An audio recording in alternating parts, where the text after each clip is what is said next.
Assalamualaikum warahmatullahi wabarakatuh. Alhamdulillahillazi hadana li hadza wa ma kunna linahtadiya laula an hadana.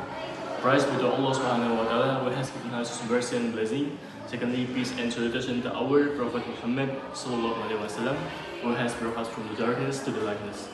So in this opportunity, I will deliver a speech about education.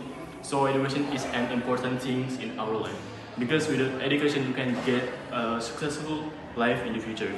But education is not a certain point for getting successful, but education will help us to get success. For example, we get advantage of education, like we get college or university, and inside of that we can get a big relation. For example, we want to make a business, and we have a big relation, so we can grow our business too fast. Okay, that's from me. Assalamualaikum warahmatullahi wabarakatuh.